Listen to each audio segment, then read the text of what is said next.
Hi, I'm Pat Mathias. I'm an English faculty member at Itasca Community College. Started here at Itasca in 1988. That first year I had a student ask me if I'd be interested in helping to lead a Bible study. This young man had 2 or 3 of his friends and we spent the year together. Next year rolled around. These guys had a bigger vision. They wanted to help reach the campus for Christ. And they said, wouldn't this be great if we could reach the whole campus with the good news? And wouldn't it be great if this public college had an outreach that was big enough to include Jesus Christ? A student who transferred from ICC to University of Wisconsin School where he got involved in Cru, and he called back and said, you got to get hooked up with Cru. These guys are doing unbelievable things. They match up right with what you guys are doing at ICC, and if you hook up, they'll give you training, you have conferences, workshops, you can travel with them, you can do all kinds of ministry.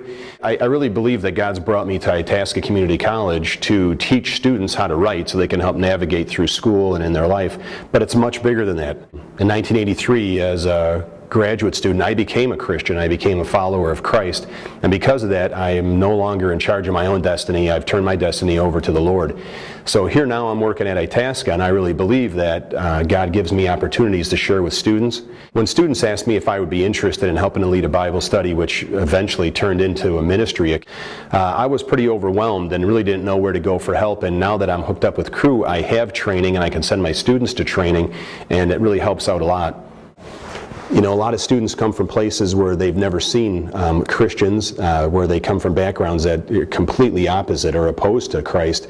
And you might be the first person they've seen who's walking with God, especially the first person they've seen at college.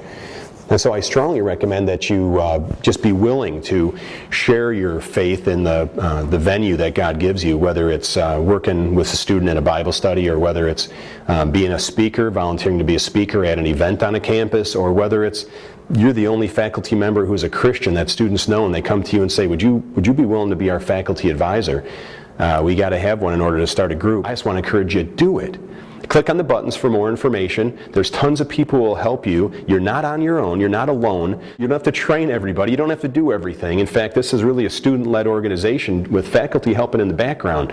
But that faculty help in the background is vital to being able to start something like this, because you know how to navigate your way around campus. Students need to have somebody as an advocate for them, and that's what we're able to do as faculty. And maybe you're put on your campus for such a time as this. I say go do it.